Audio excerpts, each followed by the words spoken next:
वतन के इश्क में दीवाने जो फांसी पर थे झूल गए, जो मर मिटे वतन की खातिर कुर्बानी उनकी भूल गए। अब फर्ज हमारा बनता है गाथा शहीदों की सुनाने का। फांसी को चूमा था किसने, नस्लों को अपनी बताने का।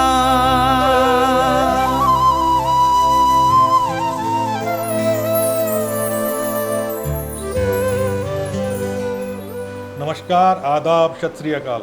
दोस्तों, हमारा आज का गदरनामा का एपिसोड है पंजाब के एक खत्री क्रांतिकारी दीवान मूल राज के बारे में।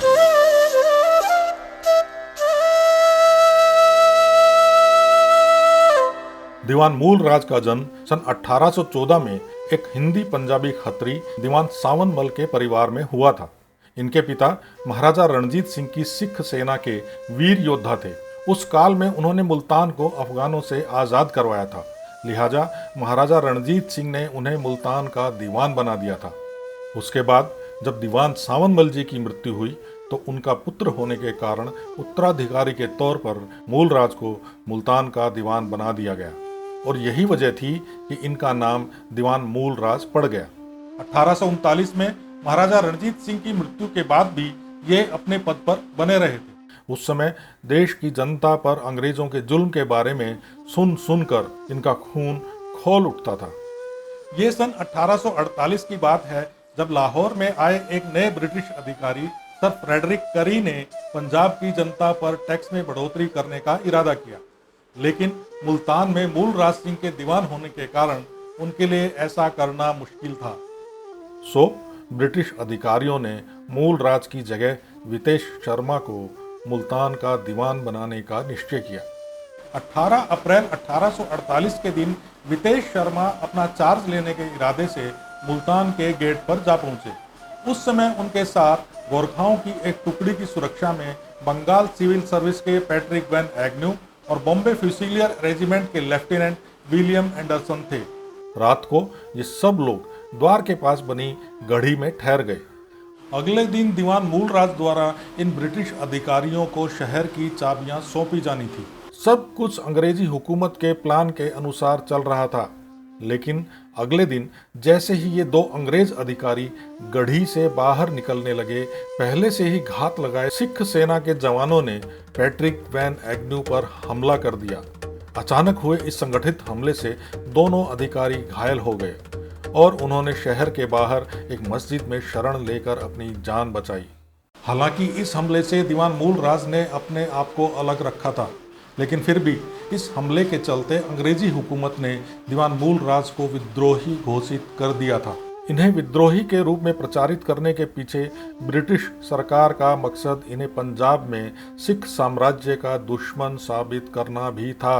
ब्रिटिश अधिकारियों को उम्मीद थी कि दीवान मूल राज को सिख साम्राज्य के दुश्मन के रूप में चित्रित करने से अन्य प्रभावशाली सिख उनके विद्रोह में शामिल होने से बचेंगे। अंग्रेजों को सबक सिखाने के लिए दीवान मूल राज ने अपने जैसे अंग्रेजों से बगावत करने वाले युवाओं को इकट्ठा करके अपना एक संगठन बना लिया था, जिसे सिख साम्राज्य की पूर्व सेना द्वारा समय समय पर मदद मिलती रहती थी। सिख संत भाई महाराज सिंह जैसे दूसरे विद्रोहियों से भी इन्हें भरपूर समर्थन मिला था। उसी साल जून के आरंभ में मुल्तान के पास बन्नू में मौजूद हर्बर्ट एडवर्ड्स ने अपने संगठन से नाराज पश्तूनों के एक समूह को इकट्ठा किया और 18 जून को किनेरी की लड़ाई में उन्हीं पश्तूनों के साथ मूल राज की सेना का सामना किया।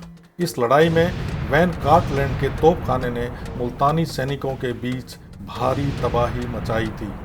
अंत में नतीजा ये हुआ कि मूल राज की सेना मुल्तान से पीछे हट गई। इस लड़ाई में इनके 500 सैनिक मारे गए थे और असले का भी बहुत नुकसान हुआ था। उधर जनरल विश्व के नेतृत्व में ईस्ट इंडिया कंपनी की बंगाल सेना ने मुल्तान की घेराबंदी करनी चाहिए, ये देख शेर सिंह अटारी वाला खालसा की एक बड़ी टुकड़ी लेकर मुल्तान सेना की मदद के लिए आगे आए और 14 सितंबर को शेर सिंह ने पूरी तरह से ईस्ट इंडिया कंपनी के खिलाफ विद्रोह की घोषणा कर दी और अन्य विद्रोहियों के साथ शामिल हो गए। हालांकि अंग्रेजों के खिलाफ विद्रोह दीवान मूलराज और शेर सिंह दोनों ने ही छेड़ रखा था, लेकिन अपनी सेनाओं को मिलाने के लिए इनके बीच सहमति नहीं हो पाई थी। 27 दिसंबर को जनरल विश के नेतृत्व में ब्रिटिश सेना ने मुल्तान के उपनगरों पर हमला किया, जिसमें वो दीवान मूलराज की सेना को शहर से हटाने में कामयाब हो गए। ब्रिटिश आर्मी के गोला बारूद ने शहर को काफ़ी क्षतिग्रस्त कर दिया था।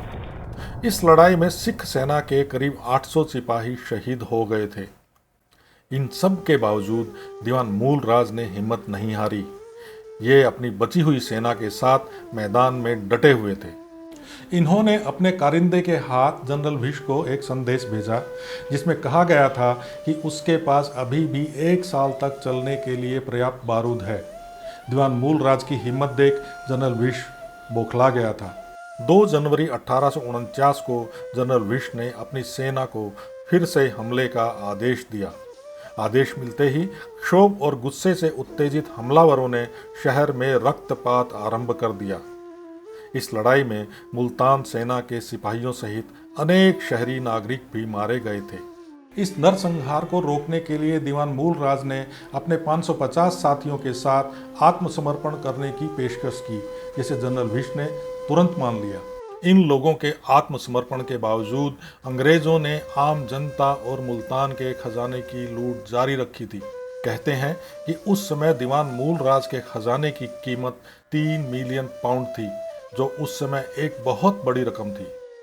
दीवान मूलराज के आत्मसमर्पण के साथ ही मुल्तान का भी पतन हो गया था। इसके बाद जनरल विश की सेना शेर सिंह और चतर सिंह की सेनाओं को भी हराने में कामयाब हो गई और इस तरह से अंग्रेज़ों और सिख सेना के बीच लड़ा गया दूसरा युद्ध ब्रिटिश सेना की जीत के साथ समाप्त हो गया। दीवान मूलराज पर वैन एग्न्यू और एंडरसन की हत्याओं के लिए मुकदमा चलाया गया। वैसे तो इन्हें पूर्व नियोजित हत्या के आरोप से मुक्त कर दिया गया था, लेकिन खुले तौर पर विद्रोह करने के आरोप में दोषी करार देकर इन्हें मौत की सज़ा सुना दी गई। लेकिन कुछ समय बाद इनकी मौत की सज़ा को आजीवन कारावास में बदल दिया गया। इस सज़ा के लिए इन्हें सिंगापुर भेजा जाना था, लेकिन पेचिश की बीमारी होने के कारण इन्हें बंगाल के फोर्ट विलियम स्थित जेल में कैद कर दिया गया। वहां से कुछ समय बाद इन्हें बनारस ले जाने की योजना थी, लेकिन 11 अगस्त 1851 के दिन बीमारी के कारण बक्सर जेल के रास्ते में ही इनकी मौत हो गई और इनके कुछ वफादार सेवकों ने वहीं गंगा नदी के तट पर इनका अंतिम संस्कार कर दिया। इतना दुख, इतनी तकलीफ कोई पागल ही बर्दाश्त कर सकता है, और ये पागल ही तो थे, अपनी मातृभूमि की आज़ादी के लिए पागल। मातृभूमि के इस जांबाज सपूत के चरणों में हमारा शत नमन। दोस्तों, अगर आपके पास भी आपके इलाके के किसी क्रांतिकारी के संबंध में कोई जानकारी है तो कमेंट बॉक्स में लिख दीजिए। हमारी रिसर्च टीम आपसे संपर्क करेगी। दोस्तों, हम हर 15 दिन में हमारे देश की आज़ादी के लिए अपना सब कुछ कुर्बान करने वाले किसी एक क्रांतिकारी की दास्तान लेकर आपके सामने हाजिर होंगे। हमारे लिए ये मात्र एक प्रोग्राम नहीं है, एक मिशन है। देश की आज़ादी के लिए संघर्ष करने वाले क्रांतिकारियों की सच्ची कहानी को आप तक पहुंचाने का मिशन, और हमारे इस मिशन की कामयाबी आप पर निर्भर करती है। अगर आपको हमारा ये प्रोग्राम पसंद आता है तो आप ज़्यादा से ज़्यादा इसे शेयर करें, लाइक करें और हमारे इस चैनल को सब्सक्राइब करें और बेल बटन पर क्लिक करें ताकि हमारे आने वाले हर एक वीडियो की जानकारी आप तक पहुंच सके।